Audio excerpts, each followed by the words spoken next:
And be sure to watch your kids. If any of you folks are wearing hats or glasses, best remove them, because this here's the wildest ride in the wilderness. Alrighty.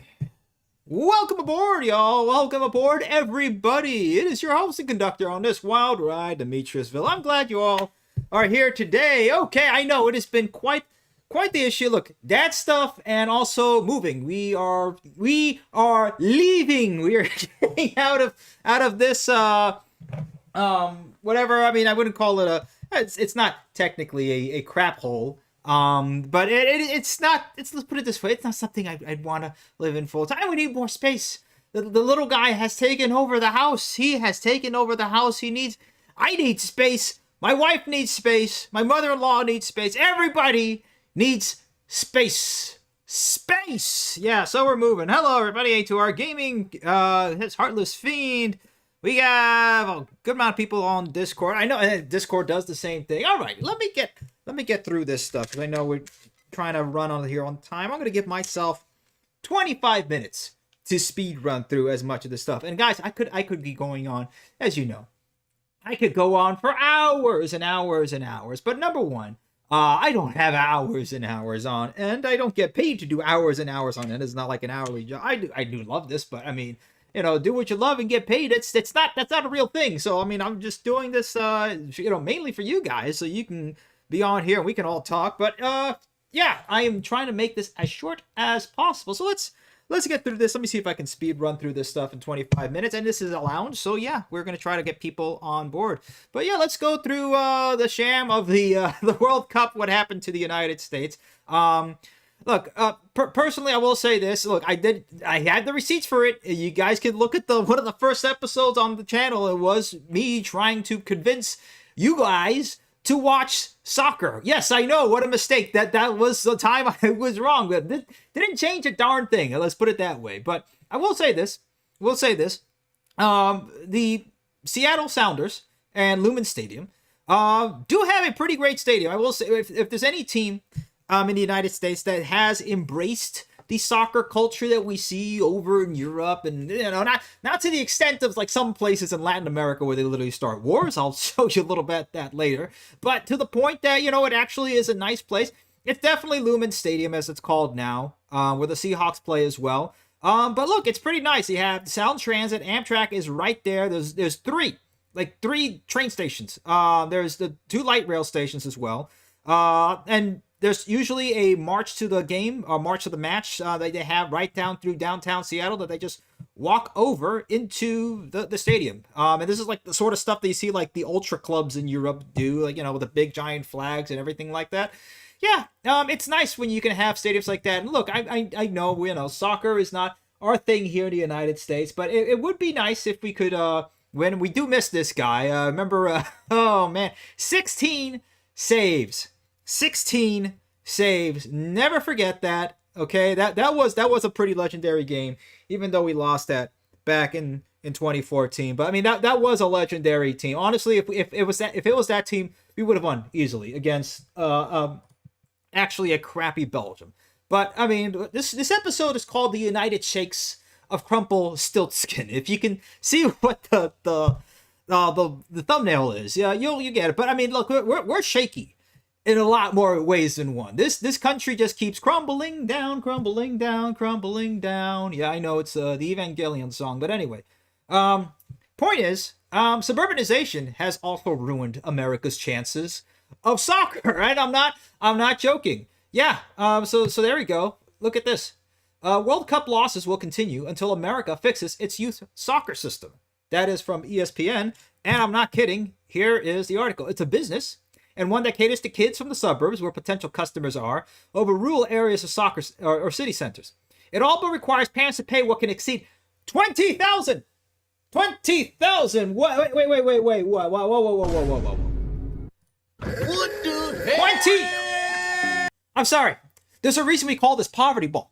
Okay? You have people with no shoes, like playing in the middle of Brazil, on the street. And then the minute somebody shoots a goal, they're shooting off automatic fire into the air. But please tell me, Please tell me why you need to spend $20,000 for, a lot of these parents have like some pretty talentless kids. Let's put it that way. I've in some places where I used to work before, I've had like, some parents with their, talentless kids. It's another thing. Look, as a parent, of a son, okay, with a amazing woman, okay, this amazing son. This kid is talented already. He's already ahead in all of his things. But let's be honest, okay? Some kids are dumb.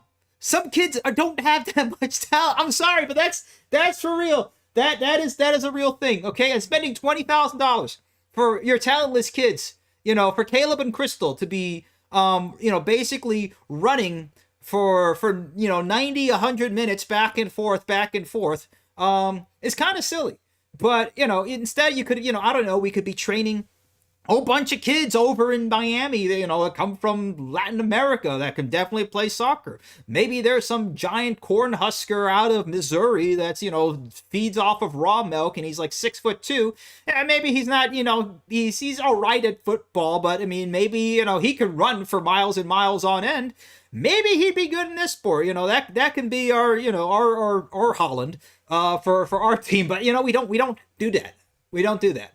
So travel sports of all kind only getting bigger, a $40 billion plus industry, increasingly making it a playground for the upper middle class to the wealthy. Each year, the goal is to wring more revenue out of families. So it's just giant suburban rent seeking. So there you go. It's not just the lost talent from closing out huge segments of the populace. It's a system that rewards clubs for fielding the rosters that develop the best results.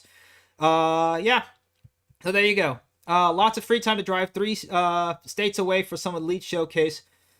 Yeah, so, over rural areas or city centers. Yeah, so there you go. So, suburbs have ruined America's chances. And like I said, look, I'd rather my kid, go into football like his dad did and his grandfather did, went into actual real American football, okay? And, he could be Heisman QB for Notre Dame. Hold on. Wait, here we go. There we are. Don't worry, folks. Real football is starting in a month. We'll be there soon. But no, I mean, the thing is, look, I'd rather my kid, go into that or, something else or baseball. But, I mean, I just want our country to win at everything. Is there nothing wrong with that? Why can't I just have our country to win at everything? That's all I want. But anyway, look, we took the loss and said, okay, whatever. This is kind of funny. Jimmy Talks on YouTube. By the way, good channel if you guys need. It's a very entertaining channel. Just put on just to hear some other people's perspectives. But here we go. Americans, guess we lost. That's the rest of the third world. By the way, look up the football war. Thousands of people dead over basically a soccer game. I'm not kidding. This is El Salvador and Honduras, guys. You kind of wacky in the 60s. Yeah, this is 1969 for 4 days after oh man, it was anyway, yeah, so look, at least things could be worse. At least over here we do have hold on. Wait, did I skip something? I feel like we skipped something here. Yeah, here we go. At least in the United States, especially in South Florida, we got Flanagan's, of course. Let's give it up for Flanagan's because that's one of my favorite restaurants for sure. So there we go. For those of you who don't know what Flanagan's is, and you live in South Florida or you've never been to South Florida, go to Flanagan's. Okay, you gotta get a big giant green cup of beer.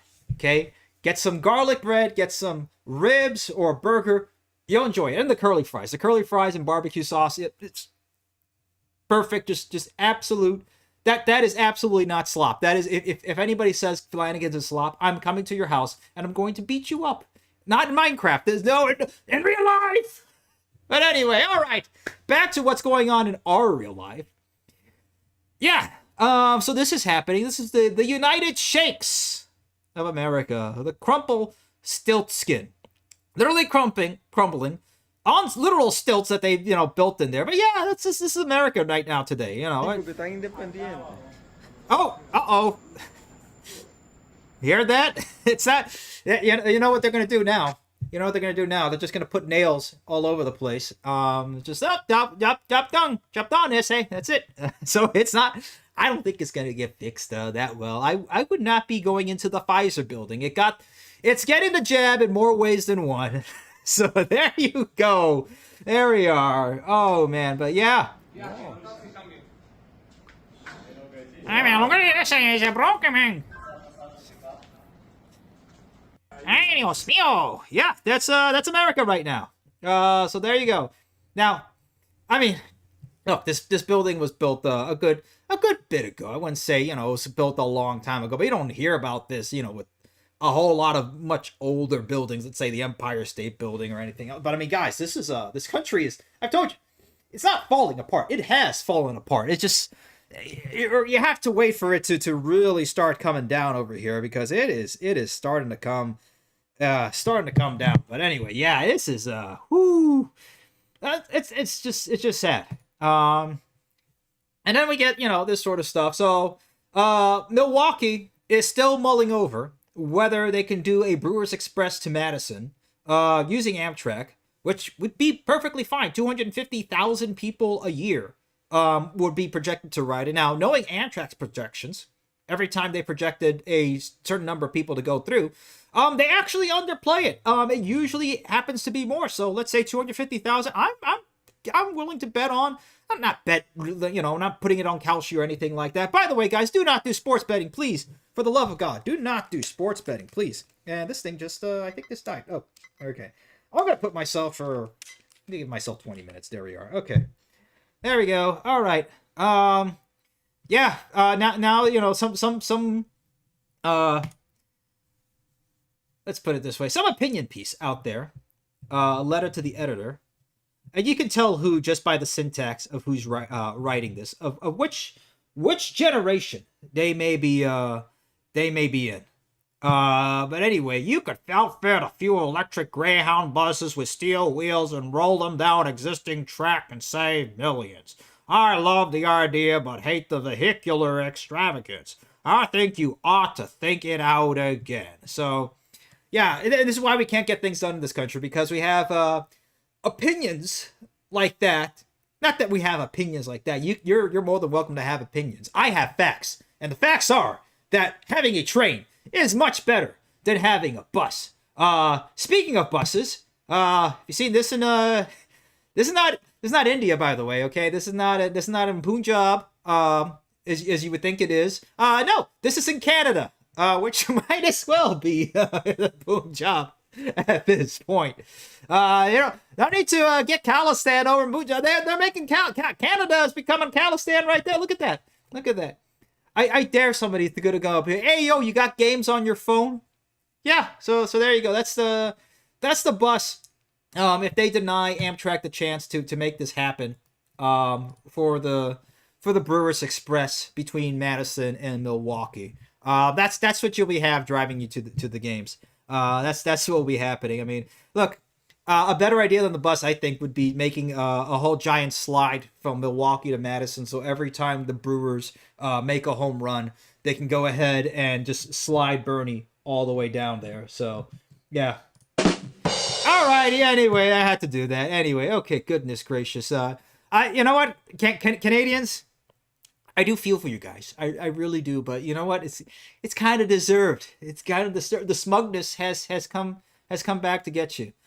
Alrighty. Speaking of driving, okay, it is still okay. You guys can't hear me on Discord. That is interesting. Okay, let's fix this over here. I don't know why it's not working on Discord. Okay, the Brewers' lives are on the hands of the. Okay, goodness. All right, let's try it again. All right, there we go. I hate Discord. Take 3. Okay, this better be working. This better be working. I swear. Okay, now we can hear it. Goodness. I'm sorry, guys. I wasn't looking in this direction. I have 3 screens, and it's a 17-inch monitor over here. So Discord is about the size. It's like 4 inches. Okay, there you go. I apologize, guys. That was cringe. Yeah, absolute cringe. Anyway, that was bad. All right. At least you guys can hear me on YouTube. So there we go. Okay. No audio on Discord. Canadian bus drivers versus Bangladeshi drivers. At this point, what's the difference? You guys saw that video of the Bangladeshi bus drivers. They're just basically slamming a rail all over the place. It's flipping. Oh man, what's that game on? Used to be on PS1, the one with Sweet Tooth the clown. Darn it. It was like a vehicular combat game. Oh darn it! Now I got to look that up. Goodness gracious. There you see. Twisted Metal. There we go. Twisted Metal. Yeah, it is basically Twisted Metal over in Bangladesh when it comes to the bus drivers. But speaking of, it's getting hard out there, guys, to afford anything. Now look at this. This was the prices of new cars. A lot of you remember these prices, and this is why we're all like, freaking out. I was like, wait a second, I'm paying $90,000 for a Chevrolet Suburban, and that's true. Those are the prices right now. But yeah, look at that. A new 2007 Ford Ranger for $10,980. All right, 8.9 APR for 60 months. Get in Sunday. That's a Ford Escape, 14,000. Let me see. What then became the Taurus, the 500, 18,000. I mean, that was more of like a luxury sedan. A Ford Focus, under $10,000. A Ford Focus.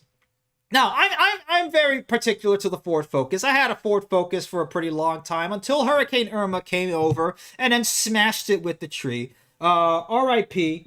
to the little Ford Focus. So let me see. Where's I know I have taps here somewhere. Where is it? I have so many freaking things, and there's no like search function here on Voice Mod. You'd think there would be, but there isn't. So anyway. All right, yeah, to the Ford Focus that sacrificed. Look, it saved the house, but yeah, $9,495 includes rebates for 37 miles per gallon. It was pretty good on gas. I mean, that thing barely. It was sipped on gas. I mean, I was barely at the gas station, but yeah. So what happened? Yeah, of course we keep talking about it. It was the auto cost, aka cash for clunkers, or maybe we should call it the caro cost. I don't know. Something, never forget the 690,000 cars that were destroyed, and functional, nice cars too. Okay, these weren't like clunkers or anything like that. No, some of these were just, some of them like brand new cars. There's like, some of them, you guys, if you really love cars, you're not gonna like the numbers for some of them, including like Toyota Supras. Yeah, including some stuff that's like unobtainium right now. People will just give these up to get what? A 2009, I don't know what, I don't know if there's really much of any cars that you knew from 2009, but yeah, pretty sad what happened. And again, this is because we have, it's not even an automobile industry. It's an auto loan industry that we have. Okay. Not just the auto loans for the dealerships too. Okay, they don't make monies off of cars anymore. I hate to break it to you guys, but you really think that the quality of a 2026 or 2027 Chevrolet Suburban, of basically some flippin', armored personnel vehicle with no armor on? I mean, the thing is terrible, absolutely terrible in every single regard. It's just this massive piece of garbage, but it's not better than an older Suburban or anything like that. It's at $90,000 better than a 2005 Suburban? No, not by any stretch of the imagination. But, again, they're not making money from the actual product. They're making money off of the financing. The dealerships make money off of the financing. They don't do it by selling cars. They make money from financing you cars, which is why I keep saying, do not let them burn. Do not buy a new car. Do not lease a new car. Let them eat their own cake. Let them have it. Let them have it. Okay? Total war. We want total war on the automobile industry. That's what we want. Let them burn. They shall forever pay. Well, not forever pay. We're not like Except for a certain group of people that want to make every people pay forever for crimes that may or may not happen. But regardless, I mean, they should pay for this. And you know what? If a couple of marquees need to die, they need to die. They need to pay their fair share for what they've done to the American automobile market. Okay, used to be one of the best markets in the whole wide world, and then just greed took over and destroyed it. There's a lot more than just greed, but I mean, it's sickening. It really is sickening. Now, let's talk about really sickening. Okay, I've talked about this before. Okay, we talked about boomers ad nauseum on this channel. I get it. But, and again, I want to stress the term baby and baby boomer. Okay, because boomers, it's not just old people. Okay, and I made a post on the Discord. I'm not gonna go now look on it, but it's like, again, it's not you hate old people. People don't hate old people. Okay, I don't hate old people. I don't think you guys hate old people. Okay, it's what you hate is the greed, the unawareness, and the parasitism. That's and that's a natural propulsion to have that. You just, people hate greed. People hate the unawareness and the absolute parasitism. Okay, it's not just baby boomers. Okay, it's boomerism. Okay, and here's an example. And I've told you, like, there are people who do suffer from boomerism, whether it's Gen X or millennials that suffer from boomerism, or here's Gen Z. Gen Z, you got to control your women. What is going on with your women? Speaking of, here's Exhibit A on boomerism. That it's not just a disease that is from old people, but this affects younger people too. Here you are, Caroline Levitt, 28 years old, going out with a dude, okay, who's like 30 now. Look, I at this point, I'm really over the whole. I'm not one to talk about age gaps, okay. I'm not one. I like the, if you guys know, I like older women, but that's just my thing. I'm gonna be honest about that, okay. So at least at this point, if the FBI ever says that, I had to, no, sorry, that is not my preference. My preference ain't the Epstein type at all. You cannot get me on that at all. That is not happening. You cannot get me. But this is another level of effed up. Okay, this is the little sugar baby with their sugar daddy. Okay, get it? Just saying this whole entire stuff of what she's saying, and again, owes $300,000 on her student debt. He's gonna pay for it. I mean, that's a tough cost, buddy, and it's not like there's not much right there anyway. But I mean, okay, but look at this. Here we are. The quote. Come here right now. Some of these kids, and I call them kids because they're in their 20s, and they've never had real jobs, and they're complaining things are expensive. Yes, things are expensive when you don't have a real job. Right. Do you think? Oh, you guys want to get mad? Oh, you're gonna get mad on this one. Hold on. Let's get. We are gonna. Oh boy. Oh, okay, get ready. I think that's getting traction, complaining. Unfortunately, I do, because this generation, my generation, I hate to say it, Gen Z and those younger than me have been raised with just silver spoons in their mouths, just getting everything handed. I'm sorry. What? What did this? What? I'm sorry. What is that? I'm sorry. Now, I can make some very crude jokes over here, but I shall pass on that. I'll try to keep this as PG-13 as possible, but I mean, goodness, gal, what in tarnation are you saying about silver spoons from Gen Z? That's not the values this country was built on. It was built on meritocracy and hard work, pulling up your sleeves, pulling yourself up from your bootstraps, and achieving the American dream. Okay, I don't know. I'm trying to hold back. I'm trying to hold back. Laziness? A little bit? Is it because the professor said country's corrupt, it's evil, and we just need to shake them down? And okay, I'm trying to get to the laziness, and it's the liberal indoctrination. You bring up a great point. It's not the Democrats. It's the liberals. It's Arda Donald speaking. Our education system. However, I will say a silver lining. So many parents that I talk to across the country are homeschooling, are turning to private education, are turning towards. Yeah, because it's this generation. I mean, this guy's not technically not a boomer. I mean, he's Gen X. I mean, it's still a little.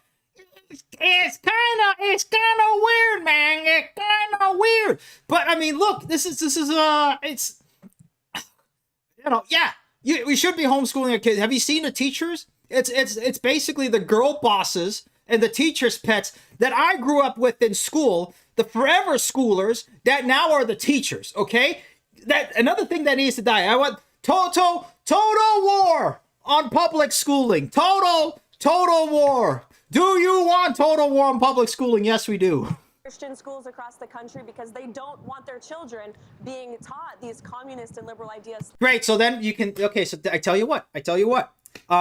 We can give back all the student loan money. We can make that disappear, right? Because that was all to pay communist schools. So the communist schools should pay for the student loans, right? I mean, it's your system that you're in charge of, right?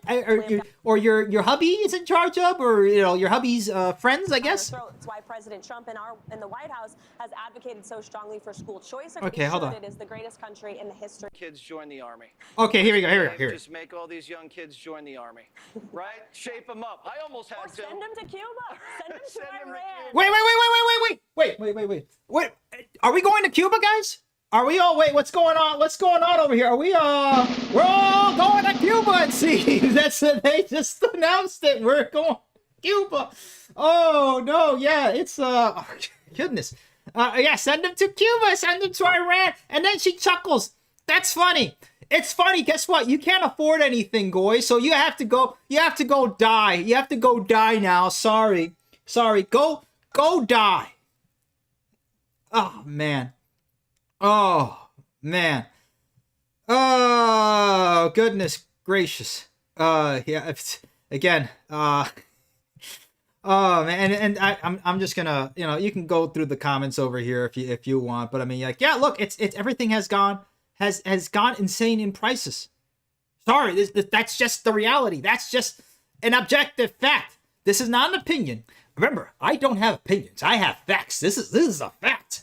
Okay, again, but she's not affected because, you know, he's paying for everything over here, so it's not like she can, you know, off the top of her head, you know, tell me what the cost of, you know, a Faygo is, or tell me what the cost of a bottle of water, tell me the cost of beef, you know, tell me the cost of a bag of popcorn. I don't know. Tell me the cost of just anything. She's not gonna know. She's not gonna know. She's, you know, she's still living in this world where things are like this, and we know that this world has been long gone, stolen from us. Okay, and I'm glad that people are attacking this because this was a very upsetting comment. Okay, here you go. Flat Ranger, Utah. Jesse Waters has never worked a real job. He got a job at Fox News right out of college. He's a lifelong talking head. These are my boots after 8 months, and I still can't afford a starter home. And these boots are Caterpillar boots are expensive for no good reason. But I mean, like, look at that. And they're pretty good boots. I will say that Caterpillar does have, you know, or at least brand. They don't make them. They brand, you know, some pretty good boots. I used to have a pair myself. But look at that. That is hard work. Okay, I have a pair of Doc Martens that are not even, and I've had those for like 10 years. They are not even this half worn. Okay, retarded boomers like him have no idea. Now Jesse is a boomer. Let's again, technicality, sure, but whatever. Have no idea how badly they F society. This society offers young men almost nothing that the previous generations took for granted. Yeah, it's true. There you are. It's absolutely just 100% what's going on. Okay, I know plenty of people my age and younger. Okay, because we're millennial, Gen Z. We're all in the same boat at this point. Okay, you're born in the 90s. You're born in the 2000s. We're on the same boat. We are on the same damn boat. And we don't like it, okay? Because this world was stolen from you, okay? So you should be upset. You should be mad, okay? Because that's just what it is. All right, okay. It is. Oh man, yeah. It's so out of touch. It is completely out of touch. You're out of touch. You're out of time.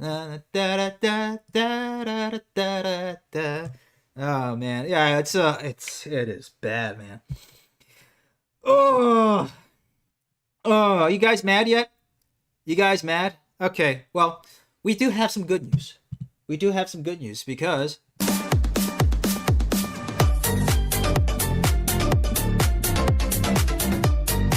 right, yeah, he's gone. All right, yeah. Okay, there we go. All right, there you go. Lindsey Graham has finally gone to the great Margaritaville in hell. Oh, so there he goes. He's gone. Okay, if there's any guy, you thought Caroline Levitt is bad. If there is any guy who wants you to just go ahead and die, you poor Zoomer goy, this was the poster boy, the little poster boy for him. Okay, this guy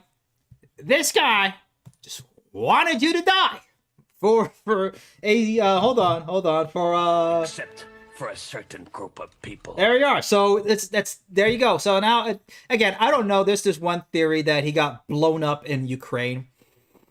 I mean, it'd be funny. I'm not gonna lie. It would be quite ironic. Okay, and I mean humorous in the ironic way. Okay, it's not humorous that an old man gets vaporized. Look, again, I don't hate old people. Okay, I hate this sickening, war hawking sort of. It's not even war hawking. This is a very sick sort of way, because it's war hawking has some sort of thing. This is beyond war hawking. This is just bad. This is warmongering. Exactly, this is what it is. But anyway, yeah. Unbelievable. So I don't know. Who knows? But anyway, here we are. I mean, this is kind of funny. At the same time that Lindsey Graham has the meme from Avatar: The Last Airbender, where what's his face gets reincarnated and he comes back. Ben Shapiro has announced the addition of baby number 5 to the Shapiro family. Quite the timing. Kind of weird. Oh man. But anyway, okay, I'm going over time, guys. All right, let me just try to get going. But anyway, and who knows who's gonna croak next at this point? It could be Mitch McConnell. Here we go. See, I told you he was okay. I don't know. There could be some eldritch abomination that they're creating of the lost souls of Lindsey Graham, Dick Cheney, and John McCain and Mitch McConnell. They're gonna make it into some eldritch abomination to send like a Holden blood feast beyond your imagination. But yeah, look at how much, again, it's priorities, guys. Operation Epstein Fury has more of a priority than fixing the actual country, it seems. Okay, $103 billion in 4 months, $860 million per day. But yeah, Silver Spoon, guys, Silver Spoon, just you gotta stop eating avocado toast and all that sort of stuff. I mean, guys, come on. Again, this could have paid for the whole entire California high-speed rail project. Like, at this point, I don't care about the cost of the California high-speed rail project. I wouldn't care if it cost $1 trillion. My gripe with the California high-speed rail is that there's no high-speed rail. There's nothing there after 10 flipping years. Nothing. Zero. That's the realistic gripe. I don't care how much it costs. I really don't. I am done about what we have to be fiscally conservative. What is fiscally conservative gotten us? What is the fiscal? Is that fiscally conservative, guys?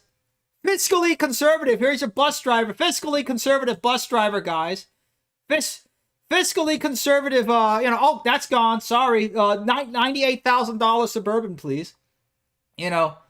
Oh man, fiscally conservative infrastructure over here. Just put some stilts on it, call it a day. There you go. That's country's crumbling. That's what you got. Fiscally conservative. Work your boots off, literally, and you can't afford anything. That's your fiscal conservatism. There you go. I'm done. I have been way done with fiscally conservatism for quite some time. Okay, especially look, it's like the amount of money that the United States is spending to prop up this fake usurious economy that is just based on speculation. And now its latest thing is from 15 years ago, the startup bros from 15 years ago. It's the same energy and it's the same tards. I've been with these people. I can smell them, and it's a sick, disgusting smell. I can smell these people from a mile away. And you can tell it's the same sort of energy when it comes to a lot of these AI companies. Now, I do use AI for my work, and believe me, it has been working well, but it is not to the point or extent that it's a $1 trillion industry. It's not near there. And that's not the point, is that we're spending so much money to prop this up. Oh, China has built this. Okay? There we are. Look at that. Full train. Full train. There you are, for about $50. Okay, to go 1,000 kilometers. Again, I here you are. Hold on. Where is it? 720 miles. Okay, that's 700 miles about for the price of around $50. Okay, we can't do that here in this country. Okay, to get a ticket to go from, let's say, Atlanta to Charlotte is like $500. Atlanta to Charlotte. All these short haul flights that, you know, they basically, again, free market my ass. There hasn't been a free market in this country for quite a bit. Okay? And I don't want to hear about China builds like things. I don't want to hear it. I don't hear about China's collapsing or anything like that. Okay?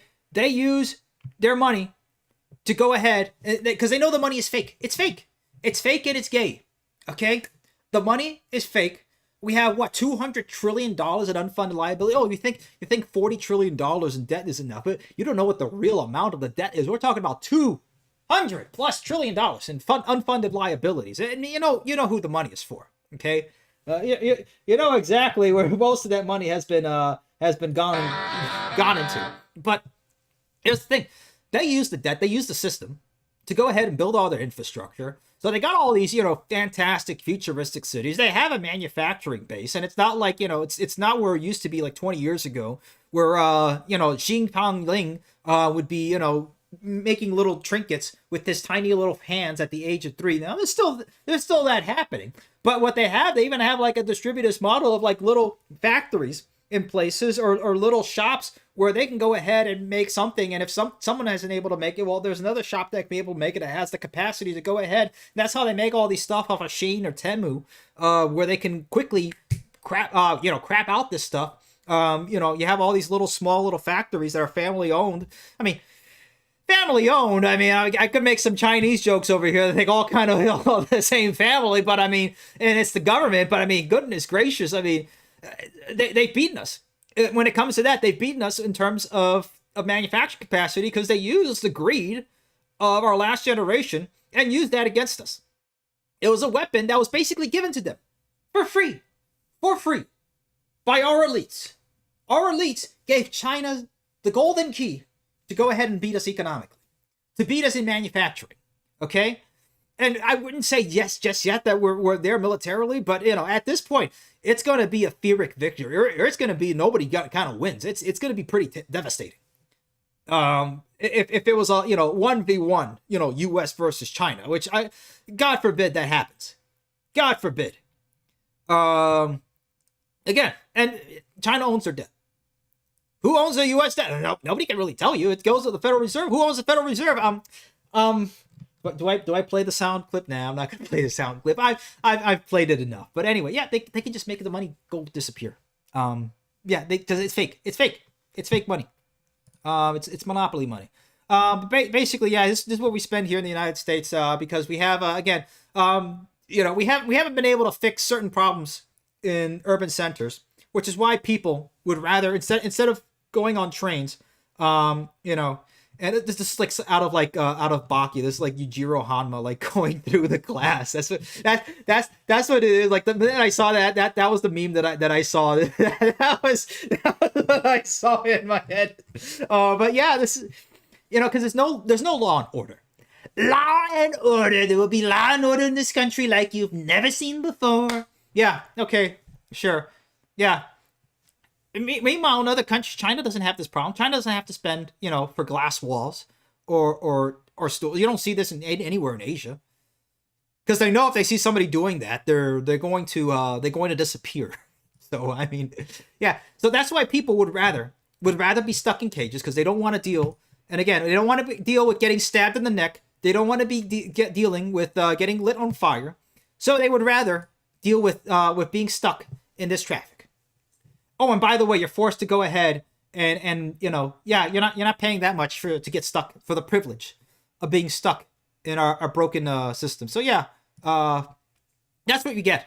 That's what we get. Anyway, look, I've said this before, honestly.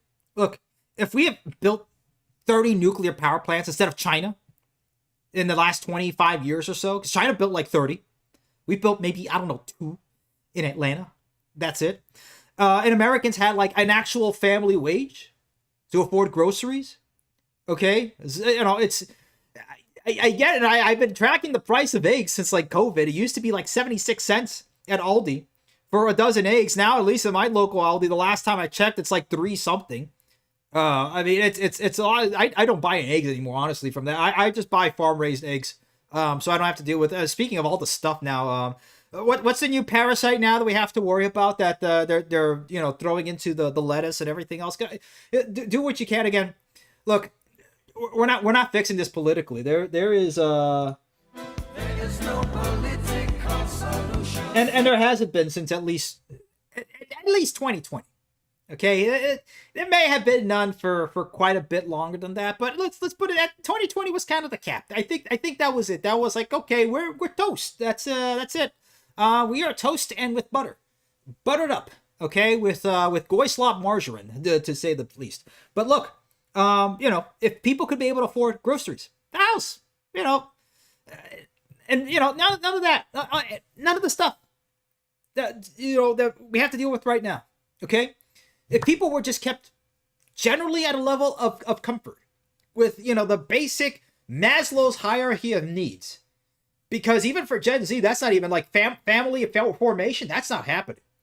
I mean, in my industry where I'm working in right now, professionally, they're freaking out that there's, you know, who's going to be, you know, renting apartments and multi-family homes and all this sort of stuff. If there's no families forming. You can't have multi-family formation if there's no families. So, I mean, it's kind of an issue. It's kind of a problem. You know, and again, people wouldn't have really cared. Okay, we're bombing Iran and whatever. Big whoop. Okay, whatever. At least I can afford to watch it. By the way, my wife is kind of pissed off right now because she wanted to watch the Home Run Derby. And it's on Netflix. We don't have Netflix, and I don't care to pay for Netflix, and neither does she. So, I mean, it could have been on a local channel, and we would pay for cable already. Why does it have to be on this? And they do this on purpose where they're colluding. You know, you'll have one thing has to go on one streaming service, another thing has to go on another streaming service, and they all collude this on purpose. So they make you buy all the streaming services. You think, oh, it's $12 here. Oh, it's $8 here, or whatnot. Okay, you know, 1, 2, 3, or whatever, crack, whatever stream. I don't know. That's... who said that? I don't know. I guess, you know, that's what you're gonna have to do, because at this point, no again, the Epstein class has way overplayed their hands. And if there's a white pill over here, it's chickens are gonna come home to roost.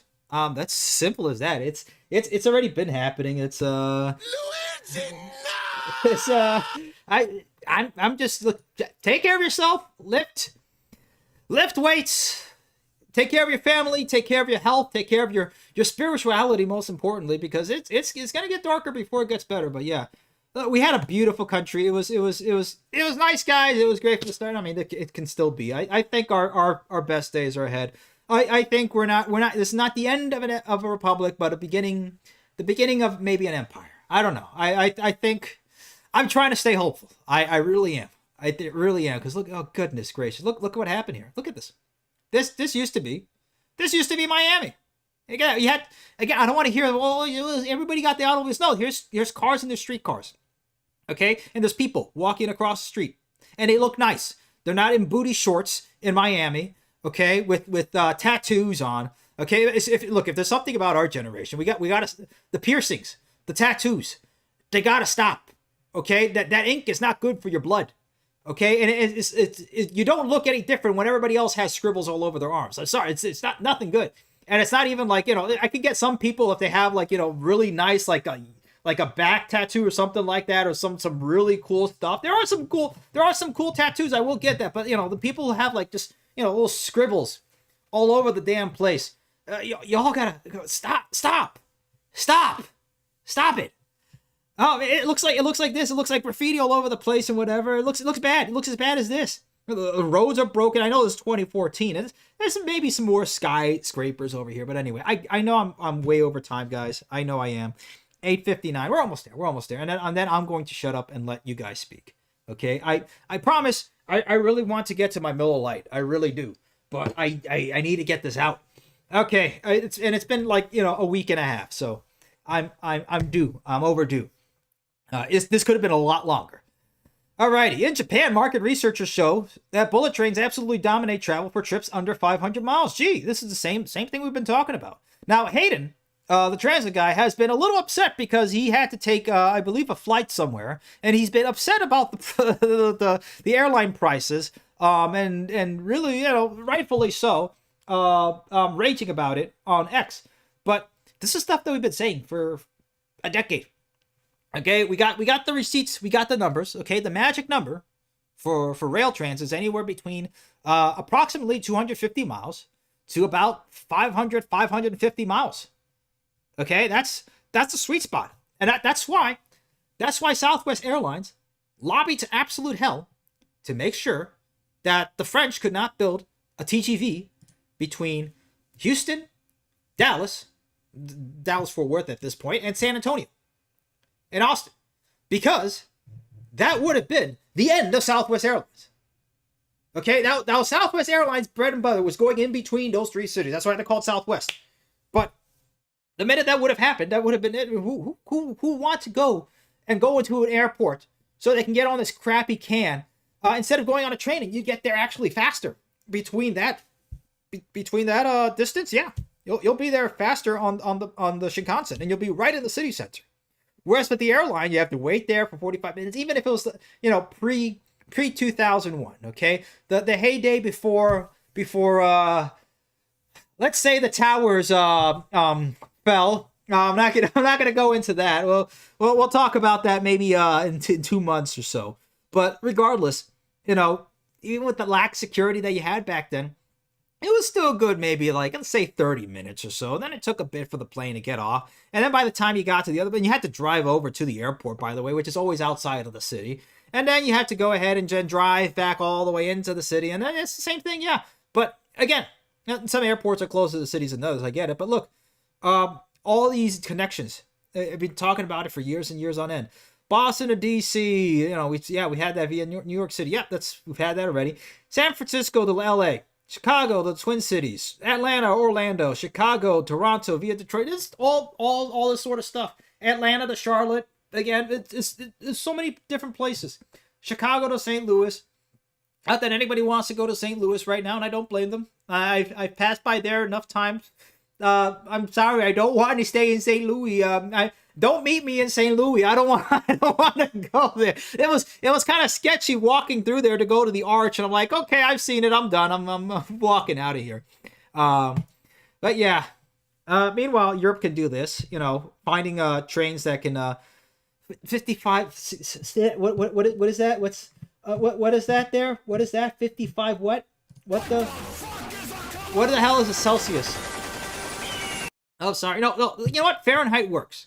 Okay? Because, 100 degrees is hot. Okay? 0 is pretty damn cold. Okay? It's simple. It's a very simple human system, 0 to 100. Okay? Not communists per feet. Which basically, the French made it. The French proto-communists during the revolution. If you think that's bad, look, it's Celsius you can kind of get. Anywhere in the 20s, all right, it's warm. In the teens, it's cool. 0s to the 10s, okay, it's cold. 0 below, it's freezing. Yeah, I get it. 55 Celsius. Okay, that's 130 degrees, I think. Oh, no, the article says it here, 131 degrees. I have to do this in my head. Okay, I'm so close. One off. Okay, but yeah. So they're getting ready for that. If things are gonna keep staying this hot. But look, things used to be cool. Okay, let's say that. Look at that. I was gonna go over the Wuppertal because I love this article over here, and I love the Wuppertal. If you guys have ever seen, I've never been to Germany. I wish I could. But if I ever had a chance to go to Germany, I would definitely make a stop here in this town for at least a day and ride this thing all over. Okay, because this is pretty cool. 125-year-old system that's still working. Now the train is not 125 years old. That is definitely a modern looking train.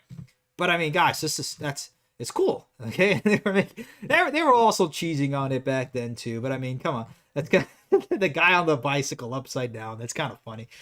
Oh man, but yeah, look at could have had cool things. That is cool. That is cool. I don't want to hear it's blocking the sun. Yeah, it looks out of place. Shut up, you're wrong. It looks cool. It looks sick. Look at that. That is pretty cool. Okay, and they actually had an elephant on there. The little thing unfortunately took a little tumble, but it was okay. Tuffy did not like the reporters and the noise, got nervous, fell off the train into the river. Oh no! Oh no! It was okay, that was the only one I could catch right there. But no, fortunately, she survived with only a small scratch on her neck. I mean, those elephants are tough. But anyway, there you go. Oh yeah, that was at least one cool thing. All right, I know you guys. You want some. You want something to quell your hatred of the boomers. Here you go. There you go. All righty there. All righty. Yeah, I played it. There you go. Here you go. I mean, to be fair, look, I will say this in this instance, in this context, this guy didn't deserve it. Okay, you know, a 2,000-pound bison, which, by the way, you know, I wish all of America could be repopulated by bison again. I really wish it could. Okay, because imagine these things, you know, playing chicken with some Karen in her little crossover. Oh, this would be great. This would be this. Now this I would love. This I would love. This guy, I guess, you know, his granddaughter or something. I don't know. Hey, they were pretty far off. I would say that's a good 25, 30 yards away. You know, they're not doing anything. And this guy is chill. It's only when this thing comes in. Oh, we can blame cars. We can blame parts of this. We're not blaming boomers now, guys. We're blaming the car. Okay, so aggroed this bison, and then it got pissed off. So it's looking for something. It's looking for something to hit. It got pissed off. Okay, because this thing is ripping and roaring through its own little habitat. So it's pissed off. So if there's anything to blame, it's pickup trucks. I'm not going to get into pickup trucks today. I have a story, and I'm not going to say it. But anyway, all right. Let's last thing. Amtrak is getting into the manga game over here.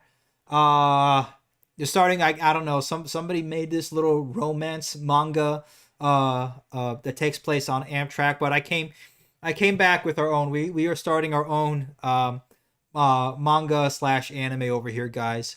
From the makers of the popular Smoking in the Back of the Supermarket with You comes Smoking on the Amtrak Platform with You.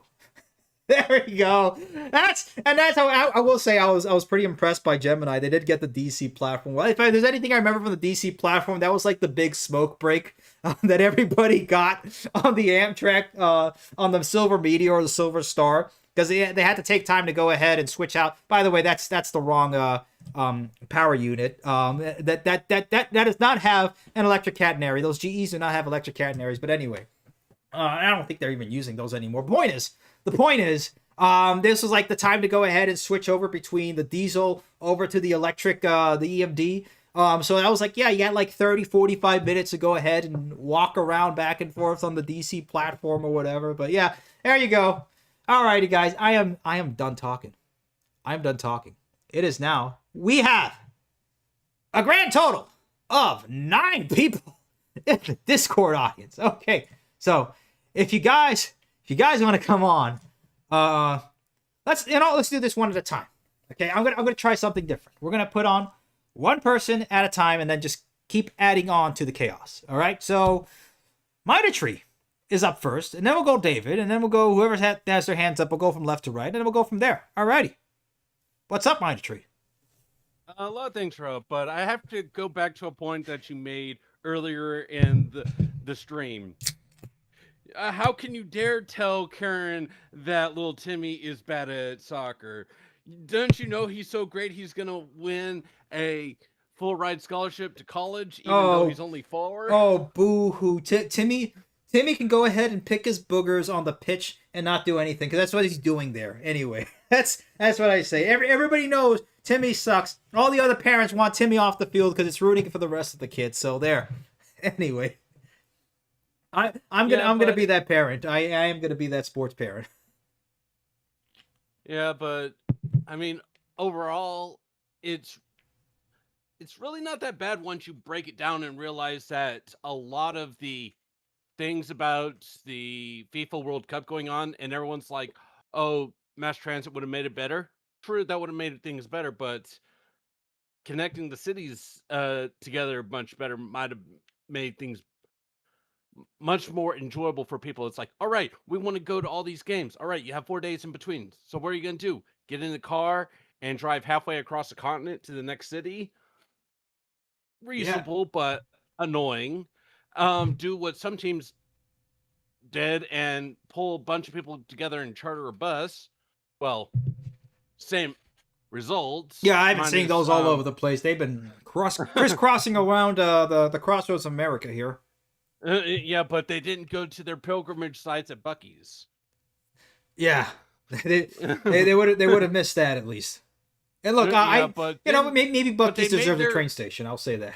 They definitely. Yeah, but then some managed to find a way to make their pilgrimages to the non-religious side of the Bass Pro Shop Pyramid in Memphis, Tennessee, which, of course, they had to be a pilgrimage site. But, I mean, for the most part, imagine what would happen if Amtrak had actual regional trains that can go 125 miles an hour and they were hitting that speeds, or at least close enough to it for most of their time.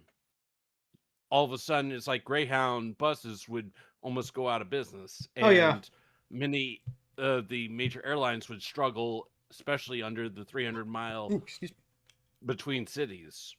And that's not even considered a full high-speed train system at 125 miles an hour. Yeah.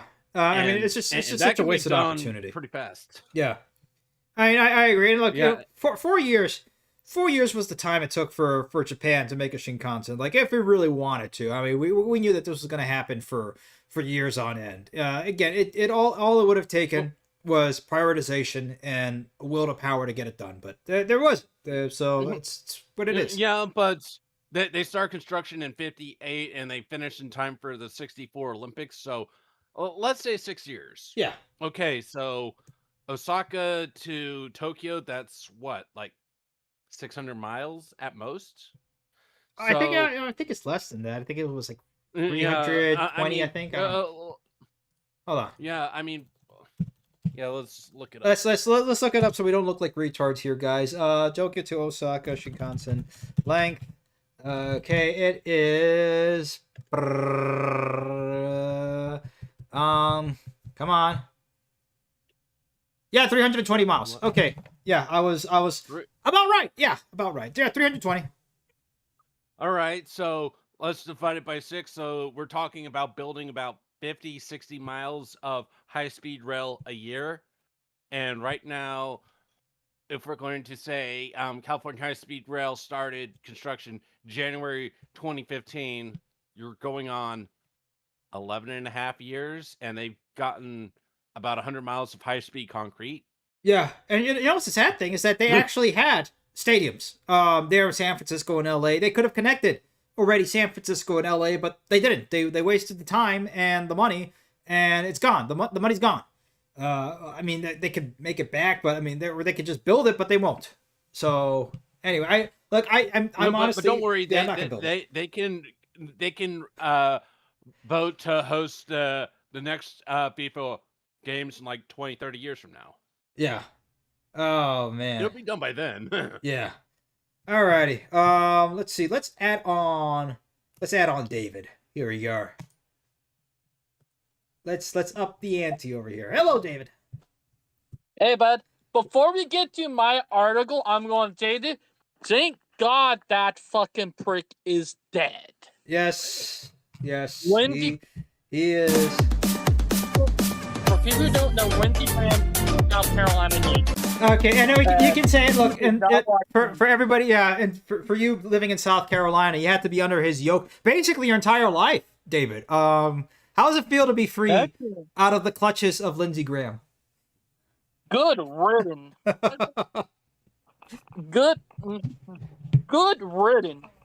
Well, Also, they've done the numbers, and he was one of 2 senators representing South Carolina since Eisenhower in 52. That's insane. Yeah, it's like, oh, we got a guy. He was goodness holding it for 7 years, and it's like, oh, he's retiring. Oh, now we're gonna have somebody else take over, and he's gonna go for the next. Wait, if he's been that long, is he actually a? Because hold on, let me see. What was he born? 71. So he's technically a baby boomer. Okay, yeah. Mm-hmm. Wait. No, Lindsey Graham, 71. Oh no, wait. One of two South Carolina representatives. My bad. Okay, now I understand. Yeah. Oh goodness. Also, guys, this just said David is under hungry? Lindsey Graham's sister. Oh no! It never ends. Read it. Read the meme. Oh man, goodness gracious! All right, I haven't read the memes. Oh good. What's the spirit of Mexican food truck? Oh man. I made that one. That one I made. Oh man, get like $7 tacos, taquitos aquí. Oh man. Yeah, but you're not in Texas, so you wouldn't understand the idea of going to your local tamale dealer. Sexy. Oh, but yeah. But also, we had a car while we're coming home did Freebird. Wait, what? Wait, Yeah, what happened? Your Uber did a Freebird? No, random car. I just sent the screenshots again. Oh, okay, there we go. Look at where the car is. Oh. Look at where the car is. Yeah, I see that. Goodness, how to get over there? Right in the swamp. Yeah, that's total, buddy. That is wasted. Yeah, insurance might say it's totaled. I might say it's totaled. Everyone might say it's totaled, but the Carfax says it's new electrical and new upholstery. There we go. We got it. Yeah, But also, anybody put bacon in the Quran books? Oh man. Now you can't. Don't do that. Don't do that to a certain other book, because then you're not just gonna go to prison. You're gonna be dead. Anyway. Oh man. Okay. But now that we got that out of the way, I got some railroad news coming from my region. I got a little bacon. By the way, oh look, I've been making it's kind of a joke, but I honestly kind of believe this. If our country was only limited to people who could eat a double bacon cheeseburger, we would be in a much better place. Okay, Mm-hmm. we are going to, if you cannot eat a double bacon cheeseburger with a milkshake with real milk, you cannot be an American. That is what we're gonna do. That is gonna be my law. You must eat a double bacon cheeseburger with a milkshake. So goodbye, vegans. Yes, goodbye, vegans. Goodbye. Vegetarians, you've got 1 hour. Also, do not leave meat or bones under a tree because trees will suck the bone marrow and all that, even meat up for nutrients. So yes, trees do eat meat in a way. Oh yeah, no, they do. I mean, trees will have I mean, the whole thing about, like, because the animals. I don't want to do it for the animals. Have you seen? It just goes to look. Honest, I've been thinking about this. A lot of our problems have to do with an aversion to discomfort in this country. Okay, when again, the term "baby" out of baby boomer is an obsession with comfort. Okay, these people don't want to do the uncomfortable things. Sometimes you have to say no to certain people. Sometimes you have to say no. Yeah. Sorry, if somebody has done 32 prior arrests for somebody, I'm sorry. Okay, no, I'm not sorry. That community is not gonna miss him if he starts if a firing squad comes out together. Okay, that's sorry. The community will be better off. This is to be honest. It's a little uncomforting, but you know what? That's it. We're past the time of comfort. Okay. Well, we don't need the firing squad for certain people. We can just ask if Bukele has some extra room. Yeah. And we're willing to pay. Even the Bukele, there you go. Bukele. That's the thing. Why is El Salvador, speaking of El Salvador, a third world country that was having wars over soccer games, why does El Salvador look better now than most of so many United States cities? Is because they did the uncomfortable thing. You have to do the uncomfortable things, okay, to get things done. But that's anyway. That's my tangent. Okay, we have to be a country that's willing to do uncomfortable things. Now let's get to my article from Palmetto Rail. They are right now cleaning up storm damage on the line that they're rebuilding, which is crazy. Like the line that they bought a couple years ago here at Tain. Even though there are trees covering the line is still intact. Let me see. Like rail and not anything. Like, let me resend it again. Okay, I see it. Okay, big thanks to our crew cleaning the tracks over the Salcahatchee sub last week, or Southern Summer Thunderstorm. Sure pack a punch. Well done, team. As one of our managers of trade operations, simply put it, keeping business on track and clearing everything in our path. There we go. Okay. How long did it take them to get rid of a tree? Here's the funny thing, they work quick, less than a day, but here's the crazy thing about that line. That line been abandoned since 2012 for over a decade, and it's still intact.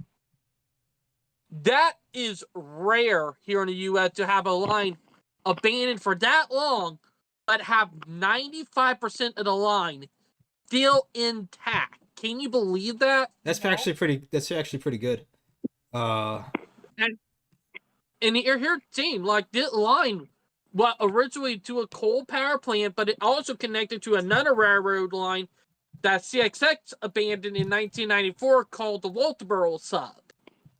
That line was torn up and ripped up, so it's history now. But also we have a Colorado article that you might want to read, Demetrius. All right, let's look at that. This one right here. We're making exception, okay?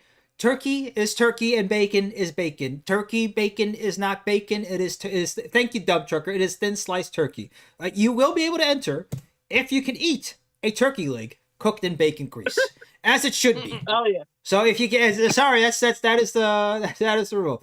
Alrighty. Bacon. You want me to bring up Adam Everywhere while you're looking up the article? Yeah, sure, absolutely. Thank you. Do that, mind a tree. Okay, where is the article, David? All right, Hi, buddy, I'm here. All right, here, Jane, because Bella being a little booty bump. And see what shoe is. What shoe is gonna protect my foot? Oh goodness! No, please don't. Oh no, don't. Good. That is painful to see. Oh no! Because you don't have a steel sole on that shoe, so neither's gonna work. Yeah. All right, I did resend the link. Resend the link. Okay, perfect. Yeah, I got that. Alrighty. And then while we're getting this article up, Adam Everywhere, how's it going? It's going pretty good. So far this week it's going pretty good. Nice. It was just hot last week. Okay, well I'm glad we're getting some relief. I think it's gonna get hot again later in the week. So enjoy the relief as it is. Enjoy it as you can, because it's about to get hot. I know. Well, I'm going through the second tornado season, so it's kind of cold this time of year. We're only in the 80s instead of the 90s. It's nice. I'll take the 80s over the 90s any day of the week. Please, dear God, no, I don't want to be. Yeah, but it's second tornado season, so we get more tornadoes. Oh man. All right. Well, that's not a bad. You see the article? I'm actually getting the article up because for some reason Trains.com still does not realize that I've been a Trains.com member for quite a bit. I don't know why it doesn't work, and I still haven't had the gumption to just call them like I simply should. But anyway, let me see if I can just load the article over here. If there's a will, there's a way. Improvise, adapt, overcome. It's still loading, so we will get to that article in a bit, David. Adam, is there anything that you have to share that is not on trains.com behind a paywall? Well, it's not. It's just from them bunch of different local sites I saw. One site is from Connecticut about the new alignment that's happening between New Haven and Providence. Okay. Let me see if I can find that. The other one is between Austin and San Antonio. It's right. It's right. I just found out. Okay. Hold on. Here we go. All right. Amtrak advances New Haven and Providence capacity planning study. There we are. Let's see. Yeah, it's probably going to put a new alignment somewhere in Connecticut. Okay. Oh! I cannot access, for some reason, I cannot access the archive for trains.com. I think they're getting wise to the archive today trick. But anyway, okay, well, let me you know what? Give me a few minutes and let me copy the article down. All right. That'll work. Okay, so while we're doing that, all right, here's another article. Amtrak advances New Haven to Providence capacity planning study. The study will examine new alignments, upgrades to existing rail lines, and capital investments to improve operations across the Northeast Corridor.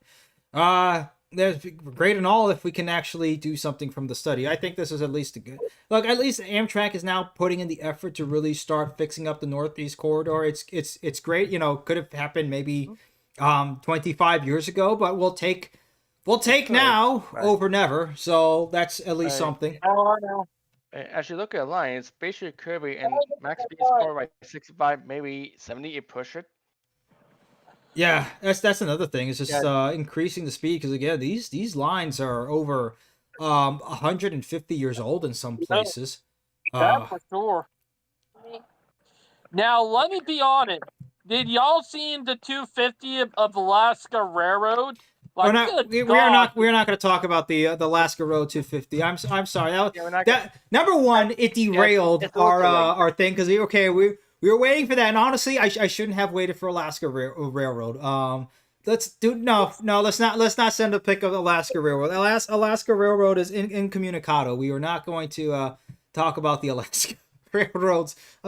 Absolutely terrible attempt of their semi-quincentennial edition. They did a terrible job. Like, why? Because here, all right, David, if you want to post it, go ahead and post it. But anyway, all right, Adam, anything else you want to share before we put somebody else on? Yes. Basically got two more articles. Actually, one of them is about Jacksonville relocating the new station. Okay. New station from the downtown Jacksonville. Yeah, let's talk about that. Here we are. Years of inertia. Grant puts Amtrak stations move back to downtown Jacksonville at top of list. There we go. And this would be great if Jacksonville could have a station because at some point, hopefully, Brightline actually gets up to Jacksonville, where the terminus for the Florida East Coast Railway, which should not be owned by a Mexican corporation, should not be owned by Grupo Mexico. It should be owned by an American company, as any critical American infrastructure companies should be owned by Americans. And we're not talking about paper Americans. They should be owned by Americans. Simple as that. We are a nationalist channel. America first, please. And thank you. All righty. Anyway, years of inertia. Thank you, everybody. Years of inertia. Grants put Amtrak station move back on top of downtown Jacksonville. Exploring the possibility of moving the Amtrak station from West Side to downtown. That would be much better because West Side Jacksonville is kind of sketchy. It's kind of sketchy. It's outside town. Yeah, it's got some character. Yes, we'll put it that way. It's got hold on a second. Hold on, wait. It's got character. Regardless, the city was recently awarded 5 grants totaling $12.5 million from various entities. Within the 5 grants, the U.S. Department of Transportation, Build America Bureau, the Regional Infrastructure Accelerator (RIA) program, awarded the city $1.15 million to establish Jack's Fast. You know, it kind of irks me, you know, that we're still giving like little piddly millions of dollars. Not that, look, if I could get $1 million, that would solve a good amount of problems in my life. But I mean, you know, $1.15 million for a project that should be a gigantic infrastructure project is piddly money. It's kind of a, it's like kind of setting it up to fail. It's like it's not really enough to really, I don't know, pay for the operations of that for a couple of years. That's all I'm saying. I would look, it's a good direction, but it just kind of shows you every time you see it. Yeah, this project that would give millions of people and tens of thousands of people transportation. We're gonna give it like a couple $1 million. This is a couple $1 million. It's gonna be at the convention center, I think, downtown. Yeah, and that's actually a very good. I know I've heard of that. The convention center. Let me see if I can bring that up on a map. So for those of you guys who are not familiar with the Jacksonville area, which by the way is the largest city by area in the United States. I know that's not really saying much because that's just the way that the borders work for Jacksonville. But it is a pretty large city. It is a large downtown, but it's not a big town. It's not a big city. Yeah. I finally got the article. It's up, transferred over, so you can read it. Nice. Yeah. Okay, let me see if I got the right spot. Over here. I think it's over here. Yeah, you see what a CSX is? Yeah. Okay. Wait, let me just make sure I got the right. Let me see, convention center. You see where there it is. The Prime Hospital. Yeah, convention center. There you go. All right. This is where the station would be. Right over here. This is where the station used to be. Yeah. And it used to be in this area. There you go. It's right there by the riverfront. The St. Johns River over here. And it's like right there, right within walking distance of the downtown. Which would be nice if they also had, not just they still have the little monorail station, I think. Yeah.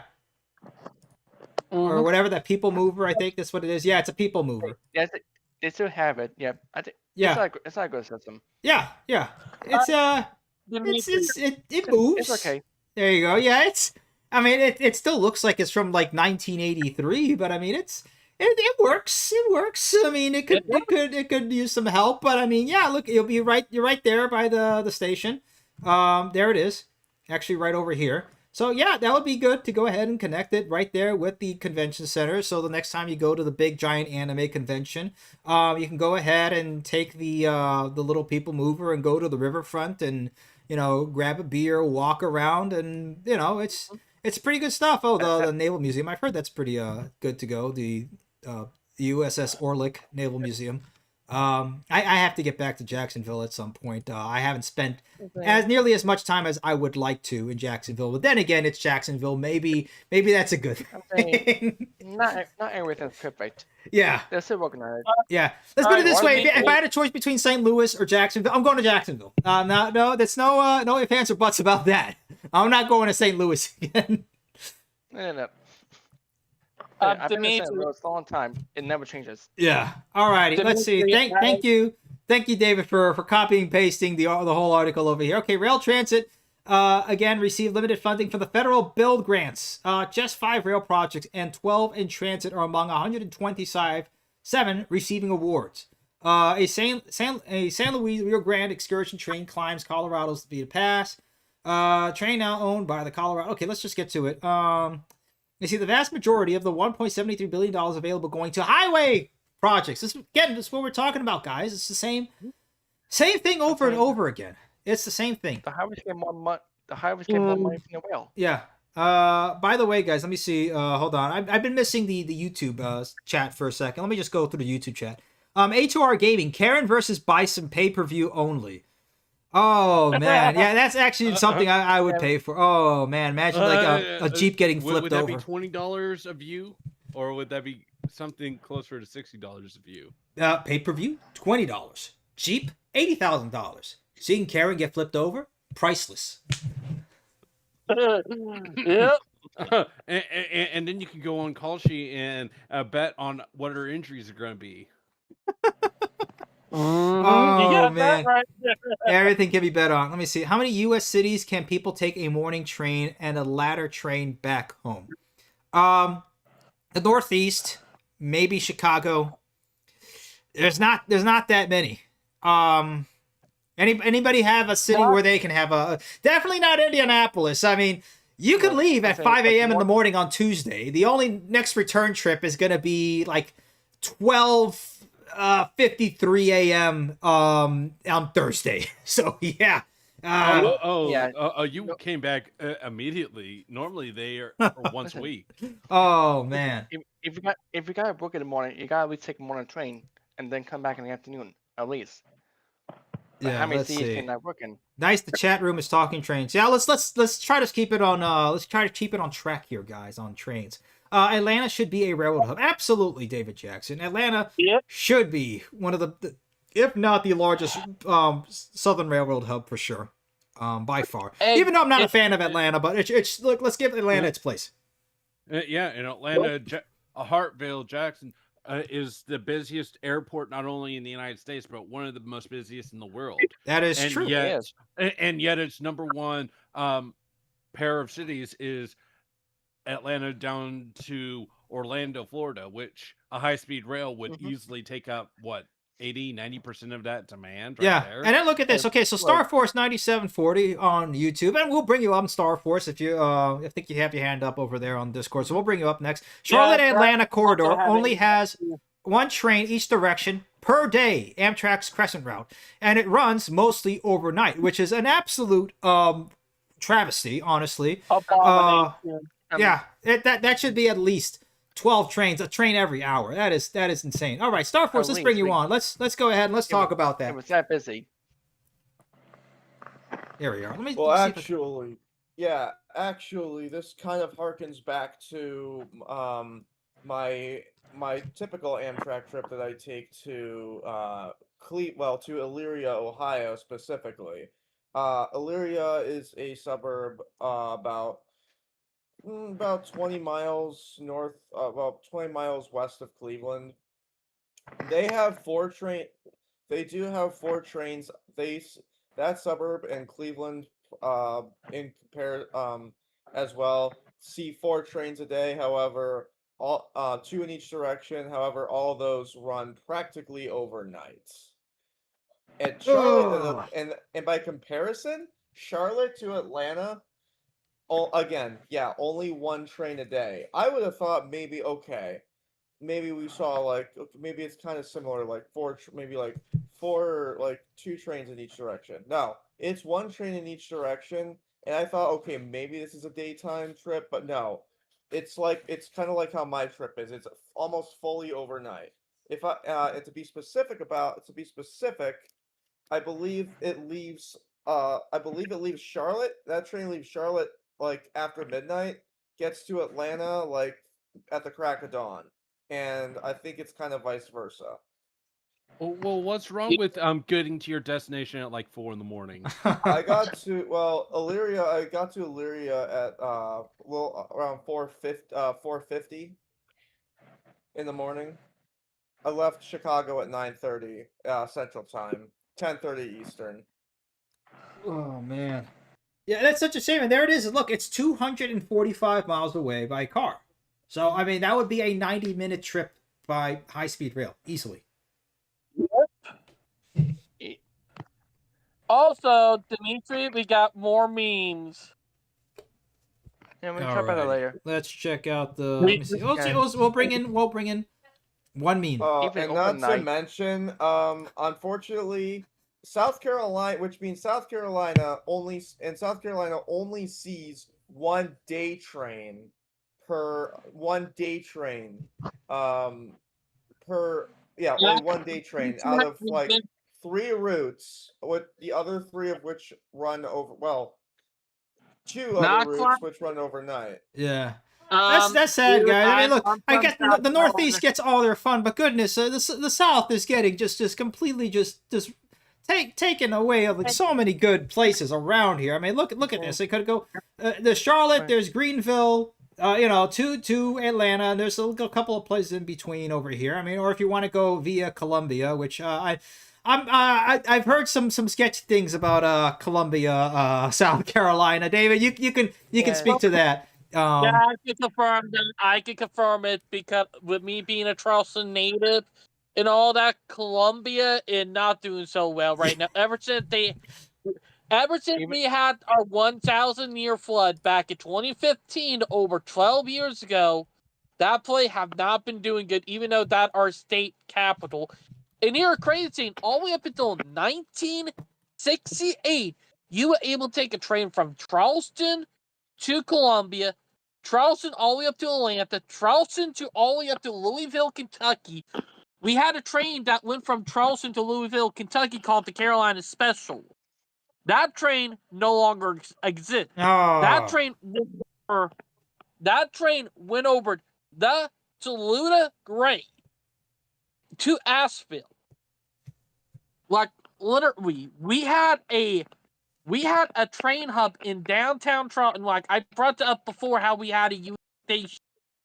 We had a Union Station in downtown where we got about almost 35, 36 trains a day, and sometimes even 40.